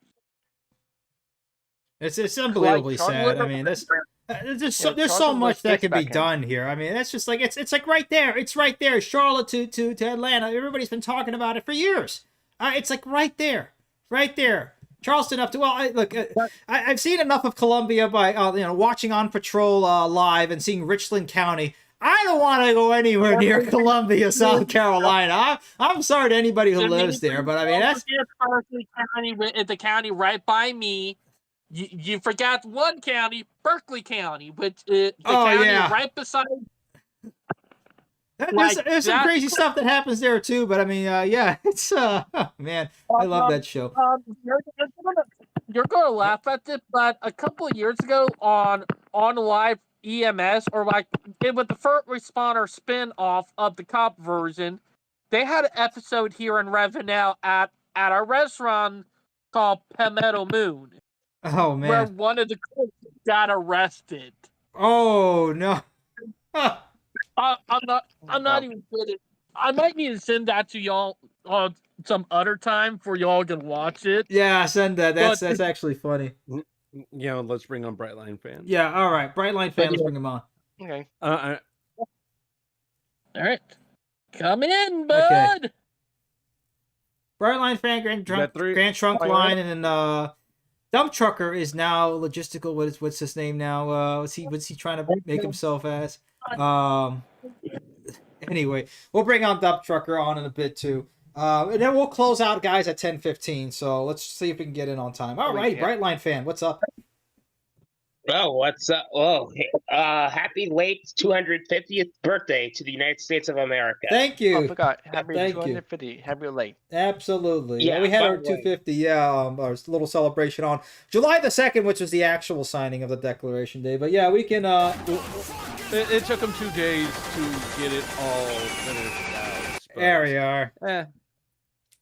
All right, so I have a lot to talk about. First things first. Go for it. I'm a little bit concerned for America right now, as Gen Z is becoming a little bit more socialist. Yeah, I've been noticing that for well over a decade, and I've been warning about it the entire time. It's kind of funny with Gen Z. It's like they're either like everybody's like super far to the right or super far to the left. There's no in between with Gen Z. And look, I can understand. I get it. It's things suck, and I get when there's no political solution, we have to go to extremes. And it's true. But to what extent and what form of extreme do we want? Well, the problem is there is a solution on the political side. The only problem is those in charge are not going to allow it to change until they're either retire or die, whichever comes first, unfortunately. You are hearing an exception right now to that far left, far right rule. I try to stay in the middle, but it is extreme. But being in the middle, I am so confused. That's all I am at this point. I'm just confused. A confused voter, confused citizen. Yeah, it's not as straightforward. Look, and I get it. For the guys that want to stay in the middle, I get it. You don't want to make a choice. You just want it to be able to live. And it's like, look, I'm doing all the right things. Why can't I just have what everybody else had and just the bare minimum? It's like you're not asking. Like when it comes to just like people, Gen Z wants everything. No, Gen Z would be fine with a two bedroom starter house with one bath, just like the GIs had when they came back home. And I lived in one of those houses. It's fine. Honestly, if you could live there for the rest of your life and just, if you work from whatever, and that's fine. People used to like sell shoes or, a basic minimum wage job and be able to own a house, be able to go to work, have a car, and have a family.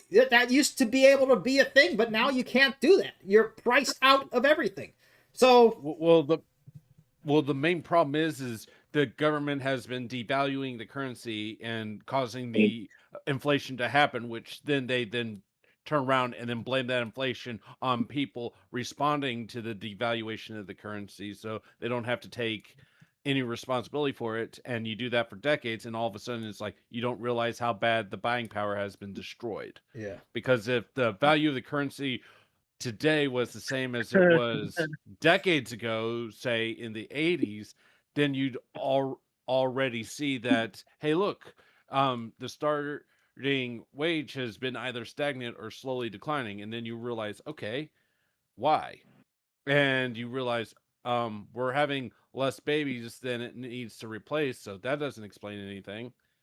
Then you're like, all right, what about bringing in people? That'll bring it down slightly, but not to the level that it's been going down. And then you just go on, and then you realize government's causing it to be more expensive to start businesses, to hire people, and then all of a sudden, oh, we need these regulations written by the big corporates in order to protect their interests, which destroys any other competition from even being able to stay in business, and it prevents new businesses from even popping up to challenging the existing people in power. And all of a sudden it's like, oh, we're seeing monopolies, duopolies, oligarchies come up, and it's like, that happened because this, that. Nope, it's all government things, because you cannot have a monopoly, duopoly, or oligarchy without government personal involvement. But the only problem is every single politician doesn't want to do the solution, because then they can't get their bribery. I mean lobbying money for their next campaign trail, which begins right now. Yeah, so the last monopoly broken up was Ma Bell, also always known as Bell Systems, in January 1st of 1984. Now, I don't think there's many of us that were alive at that time in 1984, but I don't think so. Yeah, and then all of it for AT&T to just basically grab itself back as a monopoly all over again, more or less. And then you have these just basically oligopolies that own the entire industries. They are basically cartels that can control it. Like we were just talking about streaming today. Of course, Netflix and Amazon are all in cahoots. It's like, hey, if I give you this episode of this, or I give you, this, show of that, and you give me this, and we'll give it that, at least we'll make sure that all the peons can be able to just pay for, all their little goy bucks are going to go away, because they don't even know what used to be $120 for one cable subscription has now turned into $200 or $400 for all these streaming services. Exactly. Yeah, but the problem is you go through cycles, because cable was cheap and you got a lot of different channels, and then all of a sudden they started breaking apart, and then once it got too ridiculous, then each of the streaming services came around and stole all the cable's money, and now they're doing what cable did. But when you look at the cycle, it takes about 20-30 years before a new system arises, and we're right about when that new system would be starting to spring up. So we're probably going to be another few years before the competition really starts hitting home. Yeah, it is. It is insane. It's gonna be wild. Look at this. Hold on. Like money growth supply since 1913, 1,397 times, almost 14,000 times more. The wage growth since 1913 has only grown 124 times, so there's an 11x disparity. Absolutely unbelievable. Yeah, the inflation is out of control, much more than people want to talk about. Yeah, but I can go into way more detail. But Oh yeah, well, that would go more on the finance we'll be side, here until and- 10:15 next Monday. If that. No, Yeah. that's for part one. That's just for part one. Alrighty, let's bring on Grand Trunk Line. Speaking of that, before we talk to Grant, did anybody see the photos from Horseshoe Curve with the big boy? Oh yeah, those are cool. Okay, let's hold on. Let's put that up if we have any pictures. Also, hold on a second. Wait. Oh man. Speaking of that. Oh man. Speaking I turned the photo into a recently. meme. Look at that. Read the name. They had to keep him back so they'd stop getting hit by the train. Oh man. Like read it. It Fulmer sardines. Like yeah. Guys, they have a whole good collection of wow, that's a whole lot of cool power units they got on there. Wow. Okay, yeah, that is America and a half. Yeah. That is. Hold on, we need to play it again. Hold on. I think when I was having Also, investigation are trying to decide on who the engineer this train, Karen or Kevin. Oh man. Not an old but funny meme. Kevin or Carl, there, yeah. You know? Man. Oh goodness. Yeah, it's kind of crazy. Oh man. Oh, hold on. Did you guys see that gun drummer? I don't know. Is this, somebody put it up that gun drummer video doing Free Bird? Oh man. Awesome. That thing was freaking awesome. That was at least $100,000 worth of ammo right there. But well worth it. Absolutely well worth it. Worth it. Okay. But also, here's the car that did Free Bird again. Oh man. Hold on. Let me see. Do I have it? Hold on. It's definitely playing it gets you out of the channel. Hold on. Let me see if I can find it. Let me see. Here we are. I think we know it. No, that's it. There we go.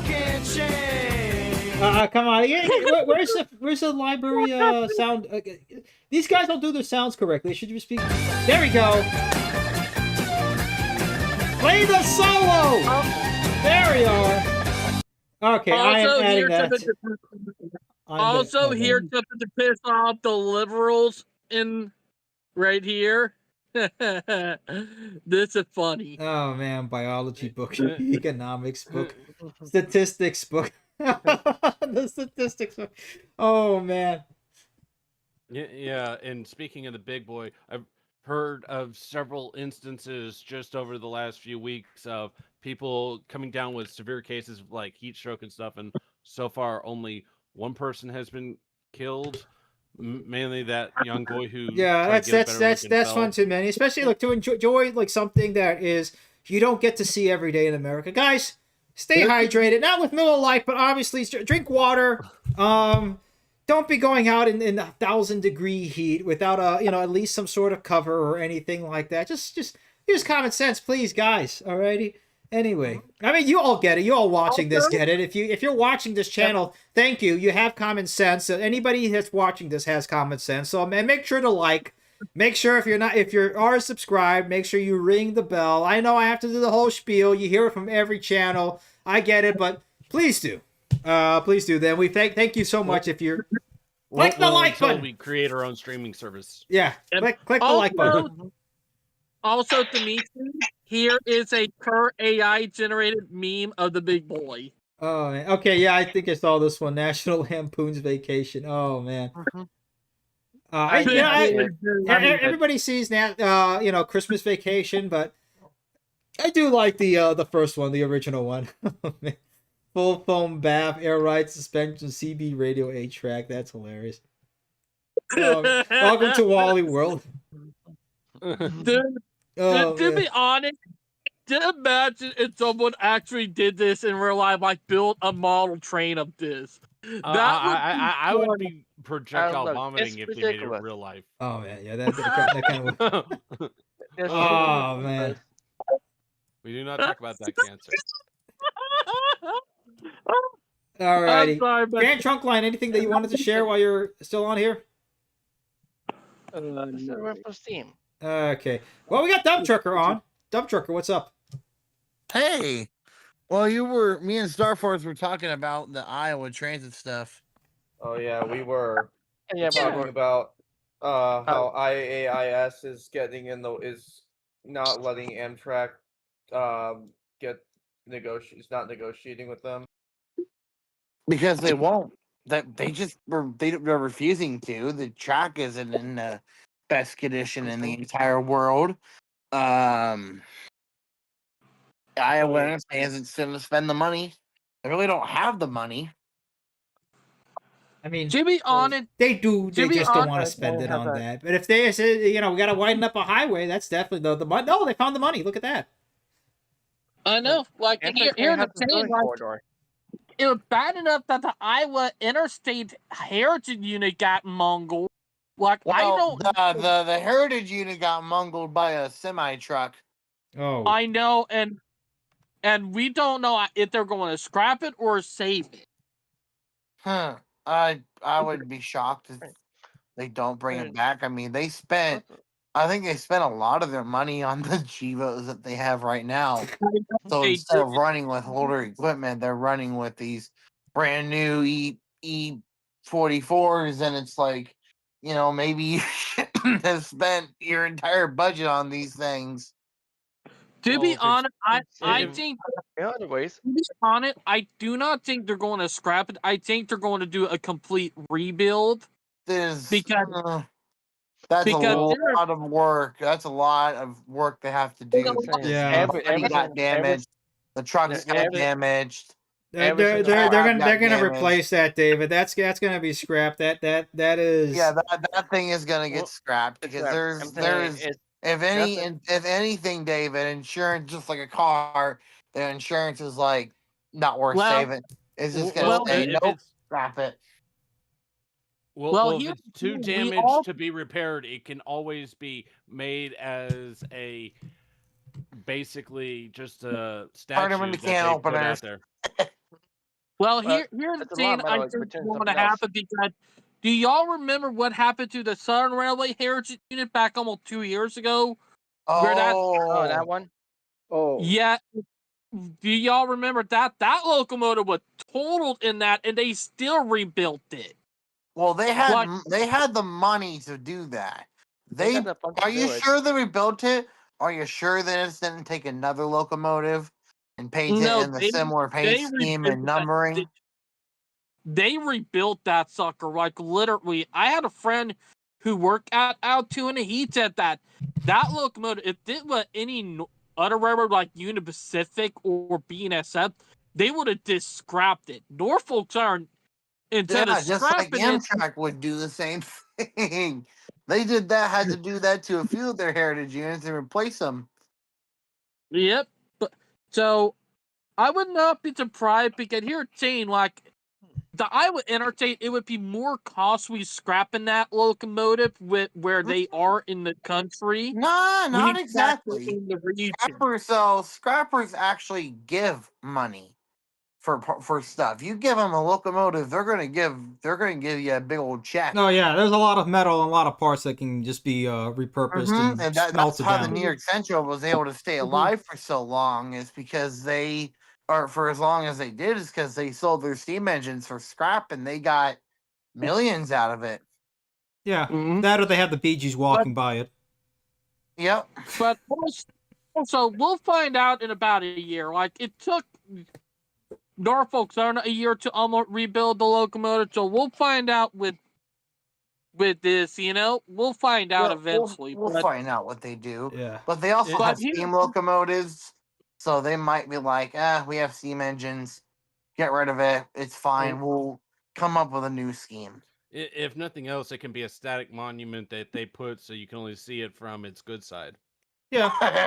Just don't climb on it, or you're gonna get you better have boosted up on tetanus. But anyway, I just sent you a meme. Yeah, I have a few of them in there. Let's see the meme. Oh goodness! You mean to tell me we've been living on a duck this whole time? Oh man. That's funny. That is funny. But I would just say this: I think with what's going on right now, I think they're probably eventually what's going to happen if the Iowa Interstate don't get its act together. Eventually, there's going to be an investigation, but I do want to bring up what I just found out that recently, because I'm surprised that there's no article about it yet. It's that my friend, one who also talked about who worked at Altoona, also talked about that Norfolk Southern and Union Pacific, if they do the merger, they'll be giving up a ton of route. And I mean a ton. Like, some of them will be sold off to other regional railroad, or whole new railroads will be built. Yeah, we're trying to have at least one stream where we don't have to talk about the merger. No, don't talk about the merger. Just because this whole steam engine, the whole 4014 crossing America, sure, it was cool that it went to Philadelphia, but really it was just to try and impress people, trying to make people feel impressed. Listen, they're both locomotives on the same consist. I know, but NSF. But why didn't they go on CSX? It was just on Norfolk Southern trackage. Notice that they didn't take any CSX trackage. It was just Norfolk Southern. Well, here, Zane, what I'm going to bring up is that with the merger, if they do approve it, Union Pacific and Norfolk Southern will have to give up a shit ton of track.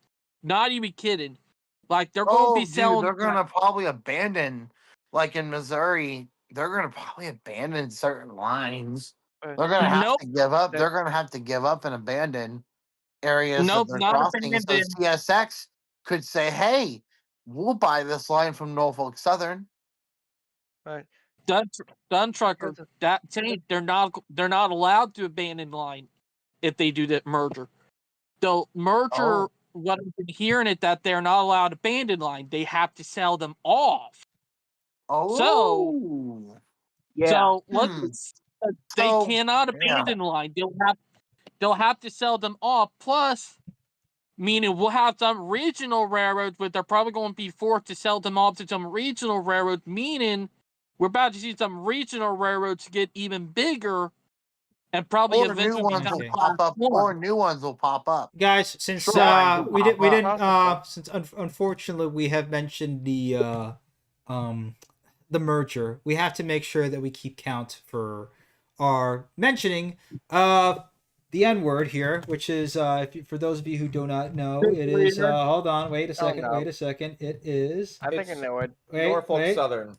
The N-word. No, you know what the the N-word. N-word is? It's nuclear. That's the word. It's the nuclear word.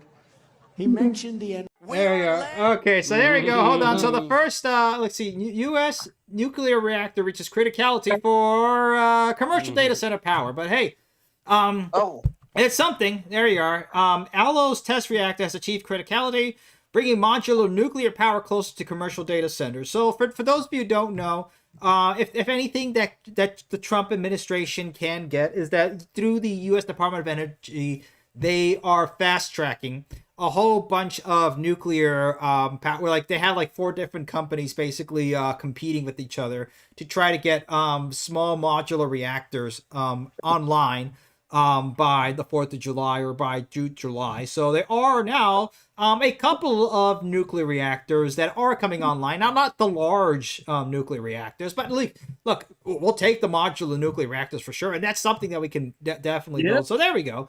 That's something. There we are. Let me put the article here so you guys can I should also state why I changed my name here. Logistical man. So are you not a dump trucker anymore? I am actually, in about 2 weeks, I won't be. Nice. Is that a good nice that you're finding something else or a bad? Yes. Okay, good. Okay, I was just about to say, let me not jump the gun over here. Like, please, logistics company that many will know. I don't know if I want to say it. No, you don't have to say it, but no, absolute congratulations, man, for doing that. That is all right. Round of applause for a dump trucker. He is not a dump trucker anymore. He is now logistical man. Bravo. There we Nice are. going, bud. Okay. Alrighty. Oh, speaking of, hold on. Let's one more from the YouTube side over here. Good evening, everyone. This is from Mohammed Qureshi. Fast commuter trains on dedicated passenger tracks, averaging twice as fast as cars, are the key to get high-speed rail in the U.S. and solving the housing crisis. With dedicated passenger tracks, we can have trains running every 10 to 15 minutes, making them a reliable option, not just for transit-oriented development, but an expansion of park and goes in suburbia. Issue with that, biggest issue you're going to have is just right of way. It's a very big problem. It's why Amtrak really can't fix its Northeast corridor, is because of the right of way. They don't have the right of way, and to get the right of way, they would have to go out of the way to buy property and contest with property owners, and it's just a whole legal. It's a legal nightmare.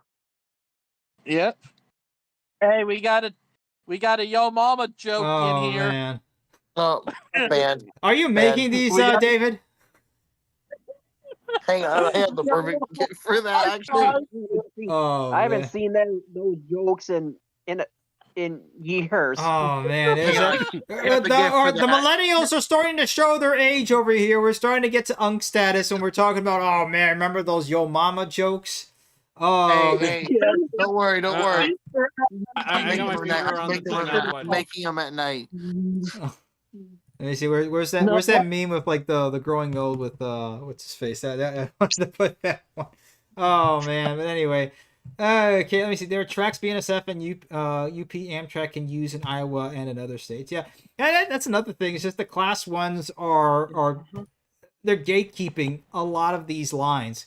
And look, again, we need to have logistics. We need to move products, absolutely. But we've done both. We have done both in this country to great effect. So why not? Why can't we have passenger trains again? Well, hey, Dimitri, what not forget people want. What not forget the Tennessee Pass in Colorado, which yes, the Tennessee Pass need to be rebuilt. Yes, it need to be reopened.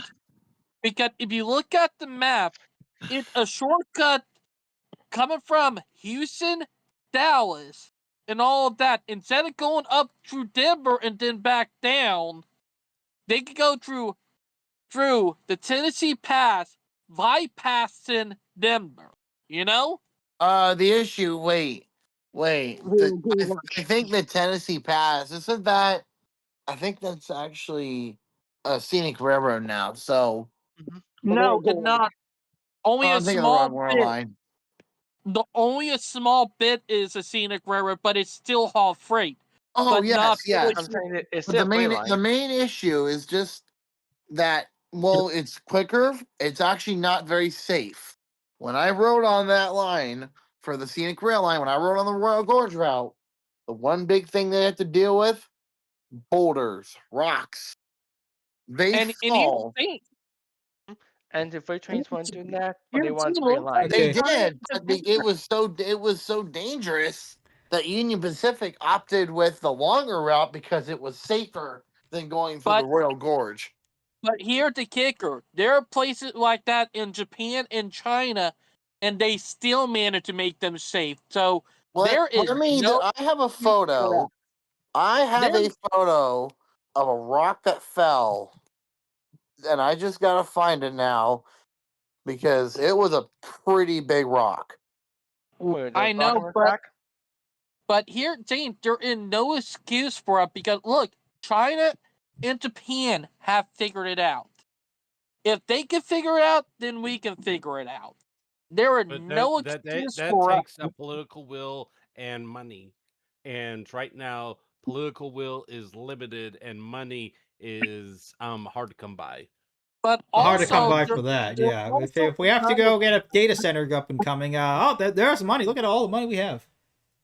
I know, but here to see, there are a reason why Union Pacific, because look, it gives them a monopoly in that region. Because here, seeing like that a bottleneck because there used to be 3 to 4 lines in that region. With what they did, they literally monopolized an area. And said, look, your train's got to go up through Denver through us instead of going through there. Like Union Pacific, when you actually look what they did, it kind of dirty because they know they could make the line safe. They know they could put the effort in, like what you see in the other country. They didn't because they know if they do, it would give another railroad excuse to buy that line. Because here at Teen, back in the 90s when Union Pacific bought Southern Pacific, Colorado and a ton of people talked about buying the Tennessee Pass for an old freight to keep Union Pacific from running a monopoly in Colorado. All right, guys, 5-minute warning. By the way, I have to say five minute warning. I have the photo. Look at the photo. Okay, let's see. Hold on. Let's see. See that big rock in the middle of the river? Oh yeah. That fell. That fell from the top of the mountain, from the cliffside into the river. In fact, at the time when I went there, their signaling system got damaged because a rock fell down and damaged it.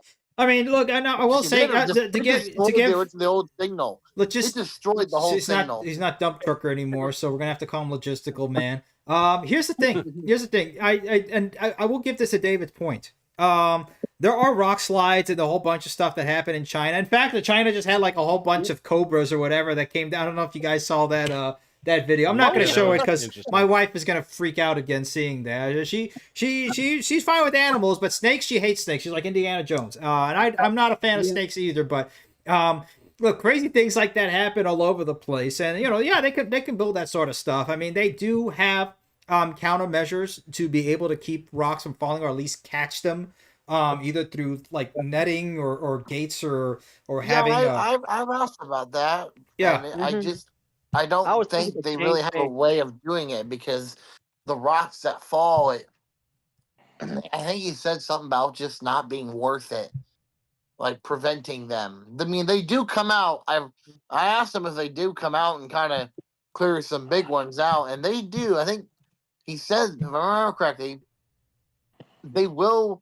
They did come out once, and they did get rid of a couple suspicious-looking ones that were in a dangerous position. But there's a lot of wildlife out there.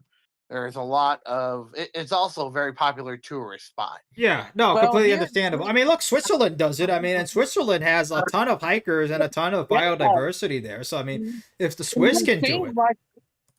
They still do run freights there. They still run freights there. It's just not Union Pacific freights. Because here, Gene, like I'm going to say it again, like there was no excuse to abandon and routing that line when you factor in so many things. And here, Gene, Amtrak could have had a route, not even that, but the Rocky Mountaineer, like that would have boosted so much, and I mean so much business in that region. Is Union Pacific would have not keep and abandon that line. Like literally. Like I said, I know I'm sorry to argue with you, David, but like I said, this is what the engineer told me of the train.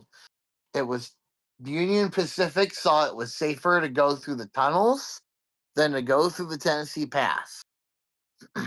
Well, they I mean, tunnels do. Remember. It depends because wildlife, and it's actually really hard to access that place. With there used to be a road that kind of went out there for high rails, and that road wasn't in the best condition, but just accessing it is just really hard on a high rail. And here, technically not fully if you know how to do Jane right. Like look at the Switzerland. If the Switzerland engineers and the Japanese and Chinese engineer can do it, then we could do it too. Like, take it from them. Like, heck, they would chuckle at what Union Pacific said. Like, literally, if the people who work for Union Pacific talk to the Chinese, talk to the Japanese, or talk to the people in Switzerland who work for the railroads there, they would laugh their ass off, saying, "Boy, you need to do some engineering." Yeah. Now I will give a logistical man, otherwise known or formerly known as dump trucker, also a pass over here. If Union Pacific may have done some cost benefit analysis and say, "Hey, look, Yeah, maybe we'll save maybe 30 minutes if we were to go back through the Tennessee Pass. But if we're, if we're making a good amount of capacity and we're getting enough freight through our tunnel. And it's a single track line. That's a single track line. They cannot double it. The Tennessee Pass, they can't double it. Well, they can double it, but it would be prohibitively expensive. I mean, of course, like anything is possible. It's just going to be intensely expensive. Yeah, I agree. It's like, look, can we do it? Yeah, absolutely. It's like, it's a matter of, I would say there are some fair cost benefit analysis to be had with that. But is it worth the money? Is it worth spending the money? But here's the To thing, be does have a second honest, track. connecting the community up with trains and also doing it in a Swiss style, it would actually be worth it. Because here at Team, if you connect all the community, because I have family that are technically on my mom's side, with my mom and grandma's side from a long time ago that just found out still live in Colorado. Is that the buses in that region, they suck. Like from the towns along the line. And for years, they've been begging them to bring back train travel in that region for they can literally get to those towns. Yeah. That along the line. That's definitely a point. But guys, we have, it is 10:15, and I did say that we were going to end at 10:15, so we're going to stick with that and continue this next time here. I'm not quite sure when the next stream is going to be because we are in the middle of a move, but I will let you guys know, and just may probably be the last time you will see this baby backdrop over here. Oh, he's doing great. I hope he's still sleeping. The fact that my wife is not texting me seems to be that he is okay, but I will check on him right after this. But yeah, he's doing well. She's doing well, but thank you for asking. Are you moving again? Yeah. Because I'll keep the story for next time. When you see the next place, so we'll talk about that, and we'll talk about how the houses they're building right now suck. It will be for bigger and better. It is bigger. It is better. In every single possible way. That is true, and it's in a much better spot. Have you got yourself a new computer yet? That has not happened. Everything else that will happen. Let's see what happens if the RAM prices can at least stay low, and hopefully there's maybe some deals for Black Friday. I keep saying this every Black Friday, but I don't know. We'll see, guys. Alrighty. Thank you all for joining on board this wild ride on the American Rail Club. We will see you all next time. Take care. Godspeed. See you next time. Good night. See you next time.